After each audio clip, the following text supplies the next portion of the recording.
Money. In a word, Simon believed that money was necessary, but not as necessary as some people claim it. He talked about what he called economic relativism. At Folsom Prison, he said, cigarette was worth 1/20th of a little jar of strawberry jam. Meanwhile, at Soledad, a cigarette was worth 1/30th of a jar. And at Walla Walla, a cigarette was worth the same as a jar of jam. For one thing, because the prisoners at Walla Walla, who knows why, maybe because of some brainwashing against food, maybe because they were hooked on that nicotine, will have nothing to do with anything that was sweet, and all they wanted was to breathe that smoke into their lungs. Money, said Simon, was ultimately a mystery, and as an uneducated man, he was hardly the right person to try to explain it. Still, he had two things to say. The first was that he didn't approve of the way poor people spend their money, especially poor African Americans. It makes my blood boil, he said, when I see a pimp cruising around the neighborhood in a limousine or a Lincoln Continental. I can't stand it. When poor people make money, they should behave with greater dignity, he said. When poor people make money, they should help their neighbors. When poor people make money, they should send their children to college and adopt an orphan, or more than one. When poor people make money, they should admit publicly to having made only half as much. They shouldn't even tell their children how much they really have, because then their children will want the whole inheritance and won't be willing to share it with their adopted siblings. When poor people make money, they should establish secret funds, not just to help the black people rotting in this country's prisons, but to start small businesses like laundries, bars, video stores. The profits to be fully reinvested in the community. Scholarships. Never mind if the scholarship students come to a bad end. Never mind if the scholarship students end up killing themselves because they listened to too much rap, or killing their white teacher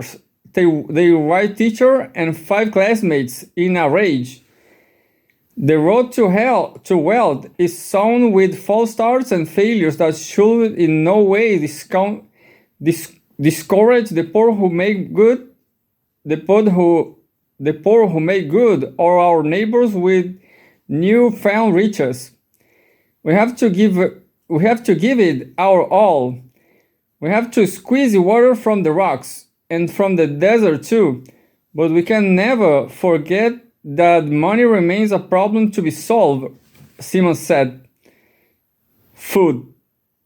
As you all know, said Simon, pork chops saved my life.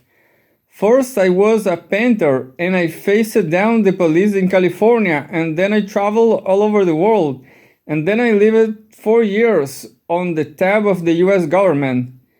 When they let me out, I was nobody. The painters no longer existed.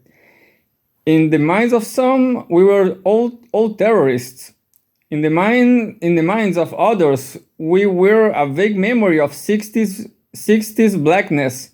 We were picturesque. Mario Newell has died in Santa Cruz. Some comrades has died in prison, and others had made public apologies and started new lives. Now there weren't just black cops. There were black people in public office, black majors, black businessmen, famous black lawyers, black TV and movie stars. And the painters were a hindrance. So when they let me out, there was nothing left, or next to nothing.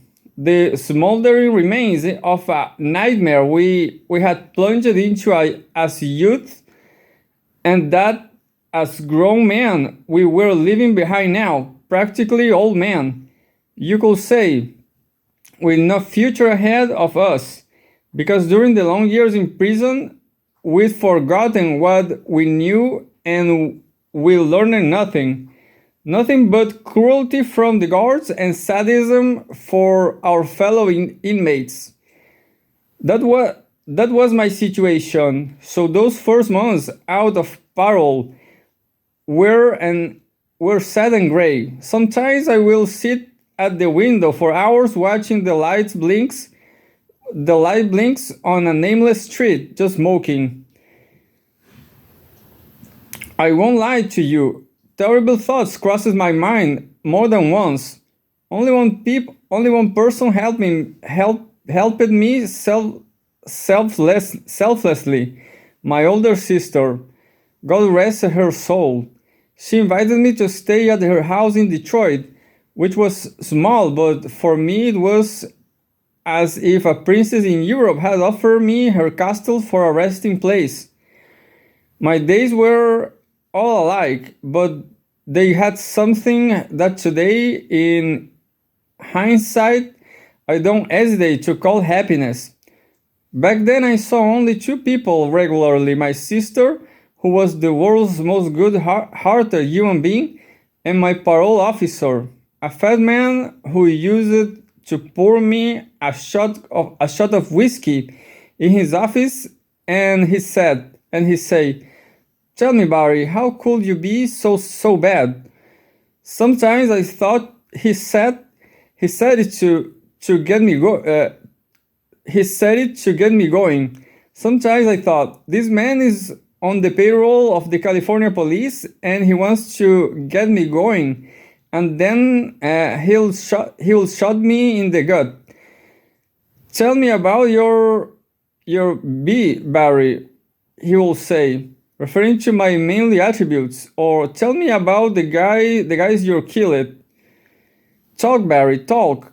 And he will open his desk drawer when I knew he kept his gun, and wait. And what could I do? Well, I will say, I didn't meet Sherman Mao, but I did meet Limpayo. And later he wanted to kill Sherman Mao, and he was killed in a plane crash when he was trying to get away to Russia. A little man, wise as a serpent. Do you remember Lin Piao? And Lou will say he had never heard of Lin Piao in his life. Well, Lou, I will say, he has something like a Chinese cabinet member, or like the Chinese Secretary of State. And in those days, we didn't have a whole lot of Americans in China. And I can tell you, you could say we paved the way for Kissinger and Nixon. And Lou and I could go on like that for 3 hours. Him asking me to tell him about the guys I shot in the back, and me talking about the politicians I'd met and the countries I've seen, until I was finally able to get rid of him. With a little Christian patience, and I've never seen him since. Lou probably died of cirrhosis, and my life went on with the same uncertainties and the same feeling of impermanence. Then one day I realized there was one thing I hadn't forgotten. I hadn't forgotten how to cook. I hadn't forgotten my pork chops. With the help of my sister, who was one of God's angels and who loved to talk about food, I started writing down all the recipes I remembered. My mother's recipes, the ones I made in prison, the ones I made on Saturdays at home on the roof of my sister, thought she didn't care for meat. And when I finished the book, I went to New York and took it to some publishers, and one of them was interested. and you all know the rest. The book put me back in the public eye. I learned to combine cooking with history. I learned to combine cooking with the thankfulness and confusion I felt at the kindness of so many people, from my late sister to countless others. And let me explain something. When I say confusion, I also made awe. In other words, the sense of wonderment at a marvelous thing like the lilies that bloom and die in a single day, or azaleas, or forget-me-nots. But I also realized that this wasn't enough. I couldn't live forever on my recipes for ribs, my famous recipes. Ribs were not the answer. You have to change. You have to turn yourself around and change. You have to know how to look, even if you don't know what you are looking for. So those of you who are interested can take out pencils and paper now, because I'm going to read you a new recipe. It's for duck à l'orange. This is not something you want to eat every day, because it isn't cheap, and it will take you an hour and a half, maybe more, to make. But every 2 months, or when a birthday comes around, it isn't bad.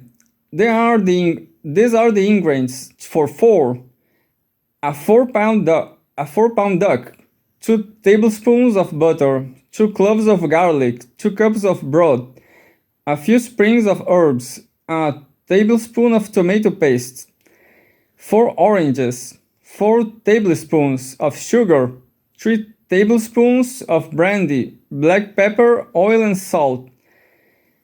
Then Simon explained the preparation step by step, and when he had finished explaining, he said that Doug made a fine meal, and that was all. Stars. He said that people knew many different kinds of stars, or thought they knew many different kinds of stars. He talked about the stars you see at night. Say when you are driving from Des Moines to Lincoln on Route 80 and the car breaks down. The way they do, maybe it's the oil or the radiator, maybe it's a flat tire, and you get out and get the jack and the spare tire out of the trunk and change the tire. Maybe half an hour at most, and when you are done, you look up and see the sky full of stars, the Milky Way. He talked about stars athletes. That's a different kind of star, he said, and he compared them to the movie stars. Thought he has, as he said, the life of an athlete is generally much shorter. A star athlete might last 15 years at best, whereas a movie star could go on for 40 or 50 years if he or she started young. Meanwhile, any star you could see from the side of Road 80 on the way from Des Moines to Lincoln will live for probably millions of years. Either that or it might have been dead for millions of years, and the traveler who gazed up at it will never know. It might be a live star or maybe a dead star. Sometimes, depending on your point of view, he said, it doesn't matter, since the star you see at night exists in the realm of semblance. They are semblances, the same way dreams are semblances. So the traveler on Route 80 with a flat tire doesn't know whether that he's starting up and in the vast night are stars or whether they are dreams. In a way, he said, the traveler is also part of a dream that breaks away from another dream, like one drop of water breaking away from a bigger drop of water that we call a wave. Having reached this point, Simon warned that stars were one thing, meteors another. Meteors have nothing to do with stars, he said. Meteors, especially if they are on a direct collision course with the Earth, have nothing to do with stars or dreams, though they might have something to do with the notion of breaking away, a kind of breaking away in reverse. Then he talked about starfish. He said he didn't know how, but each time Marius Newell walked along a beach in California, he came upon a starfish. But he also said that the starfish you find on the beach are usually dead, corpses tossed up by the waves, with exceptions of course. Newells, he said, could always tell the dead starfish from the ones that were still alive.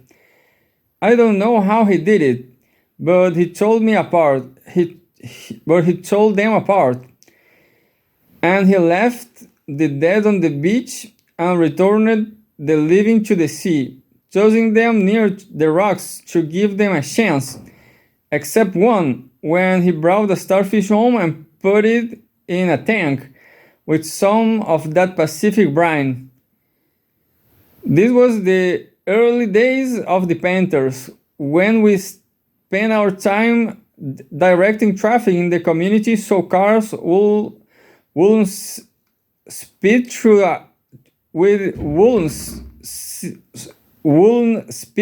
and kill the children. A couple of stoplights will have come in handy, but the city won't help us. So that was one of the first of the Panthers' roles as traffic cops. And meanwhile, Marius Newell saw his starfish. Naturally, before too long, he realized that he needed a pump for his tank. One night he went out with Simon and little Nelson as scientists to steal one. None of them was armed. They went to a store that specialized in the sale of rare fish in Colchester Sun, a white neighborhood,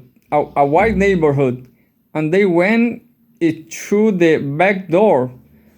When Marius had the pump in his hands, there came a man with a shotgun. I thought that was the end of us, said Simon. But then Marius said, don't shoot. It's for the starfish. The man with the gun didn't move. We stepped back. We stepped forward. We stopped. He stopped. We took another step back. He came after us. At last, we got to the car that little Nelson was driving and the man stopped less than 10 feet away. When Nelson started the car, the man lifted the shotgun to his shoulder and he took aim. Step on it, I said. No, said Marius. Go slow. The car rolled out toward the main street and the man came walking after us. His gun raised. Now you can hit it, said Marius, and when Nelson stepped on the gas, the man stood still, shrinking until I saw him disappear in the rear view mirror. Of course, the pump didn't do Marius any good, and a week or two later, for all the care he'd lavished on that starfish, it died and ended up in the trash. Really, when you talk about stars, you are speaking figuratively. That's metaphor. Call someone a movie star. You've used a metaphor. Say, the sky is full of stars. More metaphors. If somebody takes a hard ride to the Skian and goes down, you say he's seeing stars. Another metaphor. Metaphors are your way of losing ourselves in semblances, or trading water in the sea of seeming. In that sense, a metaphor is like a life jacket. And remember, there are life jackets that float and others that sink to the bottom like lead. Best not to forget it, but really, there's just one star, and that star isn't semblance and isn't metaphor. It doesn't come from any dream or any nightmare. We have it right outside. It's the sun. The sun, I'm sorry to say, is our only star.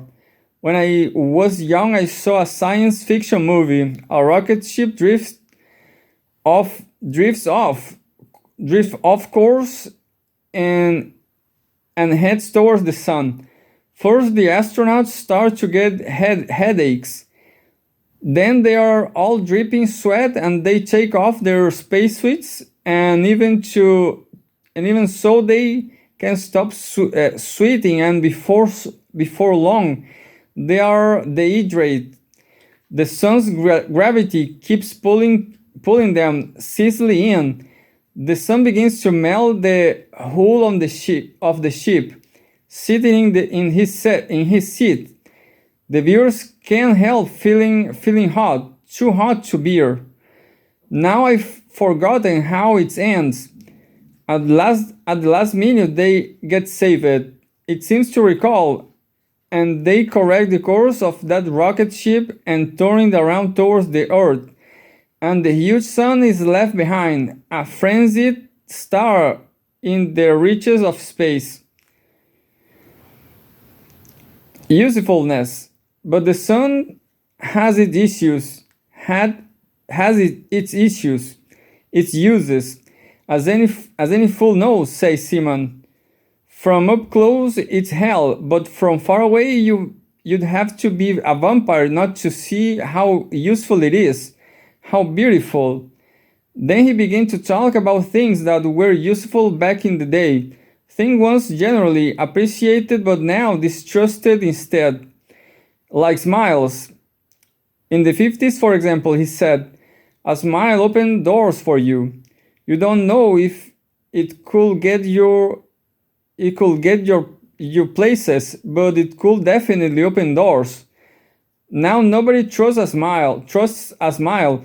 Before, if you were a salesman and you went in somewhere, you better have a big smile on your face. It was the same thing no matter whether you were a waiter or a businessman, a secretary, a doctor, a scriptwriter, a gardener. The only folks who never smiled were cops and prison guards. That hasn't changed, but everybody else, they all did their best to smile. And it was a golden age for dentists in America. Black folks, of course, were always smiling. White folks smiled. Asian folks, Hispanic folks, now as we know, our worst enemy might be hiding behind a smile. Or to put it another way, we don't trust anybody, least of all people who smile, since we know they want something from us. Still, American television is full of smiles and more perfect-looking teeth. Do these people want us to trust them? No. Do they want us to think they are good people? That they never hurt a fly? No again. The truth is they don't want anything from us. They just want to show their teeth, their smiles, and admiration is all they ask for in return. Admiration. They want us to look at them, that's all. Their perfect teeth, their perfect bodies, their perfect manners, as if they were constantly breaking away from the sun, and they were like pieces of fire, like pieces of blazing hell, here on this planet simply to be worshipped. When I was little, said Simon, I don't remember children wearing braces. Today, I've hardly met a child who doesn't wear them. Useless things are forced upon us, and it isn't because they improve our quality of life, but because they are the fashion or markers of class. And and fashionable people and high-class people require admiration and worship. Naturally, fashion don't last. 1 year for at most, and then they pass through every stage of decay. But markers or class, but marker of class not only when the corpse that was tagged with them rots. Then he began to talk about useful things the body needs. First, a balanced diet. I see lots of fat people in this church, he said. I suspect few of you eat green vegetables. Maybe now is the time for a recipe. The name of the recipe is Brussels sprouts with lemon. Take note, please. 4 servings call for 2 pounds of Brussels sprouts, juice and zest of 1 lemon, 1 onion, 1 sprig of parsley, 3 tablespoons of butter, black pepper and salt. You make it like so. 1. Clean sprouts well and remove all their leaves. Finally, drop onion and parsley. 2. In a pot of salted boiling water, cook sprouts for 20 minutes or until tender. Then drain well and set aside. 3. Melt butter in frying pan and lightly salt onion. Add zest and juice of lemon and salt and pepper to taste. 4. Add Brussels sprouts, toss with sauce. Reheat for a few minutes. Sprinkle with parsley, and serve with lemon wedges on the side. So good you will be licking your fingers, said Simon. No cholesterol, good for the liver, good for the blood pressure, very healthy. Then we dictate the recipes for endive and strip salad and broccoli salad, and then he said that man couldn't live on healthy food alone. You have to read books, he said, not watch so much TV. The experts say TV doesn't hurt the eyes. I'm not so sure. I won't do your eyes any good. I won't do your eyes any good. And cell phones are still a mystery. Maybe they cause cancer. And some scientists say, I'm not saying they do or they don't, but there you have it. What I'm saying is you have to read books. The preacher knows I'm telling you the truth. Read books, my black writer. Read books by black writers. But don't stop there. This is my real contribution tonight. Reading is never a waste of time. I read in jail. That's where I started to read. I read a lot. I went through books like they were barbecue. In prison, they turn the lights out early. You get in bed and hear sounds, footsteps, people yelling, as if instead of being in California, the prison was inside the planet Mercury, the planet closest to the sun. You feel cold and hot at the same time, and that's a clear sign you are lonely or sick. You try to think about other things. Sure, nice things, but sometimes you just can't do it. Sometimes a guard at the nearest desk turns on a lamp and light from that lamp shines through the bars of your cell. This happened to me any number of times. The light from a lamp set in the wrong place, or from the fluorescent bulbs in the corridor above or the next corridor over. Then I will pick up my book and hold it in the light and get to reading. It wasn't easy because the letters and the paragraphs seemed frenzied or spooked in that unpredictable underground world. but I read and read anyway, sometimes so fast that I even was surprised, and sometimes very slowly, as if each sentence of word were something good for my whole body, not just my brain. And I could read like that for hours, and I could read like that for hours, not caring whether I was tired, and not dwelling on the inarguable fact that I was in prison because I had stood up for my brothers, most of whom couldn't care less whether I rooted or not. I knew I was doing something useful. That was all that counted. I was doing something useful, and the guards marched back and forth or greeted each other at the change of shift with friendly words that sounded like obscenities to my ears, and that, thinking about it now, might actually have been obscene. I was doing something useful no matter how you look at it.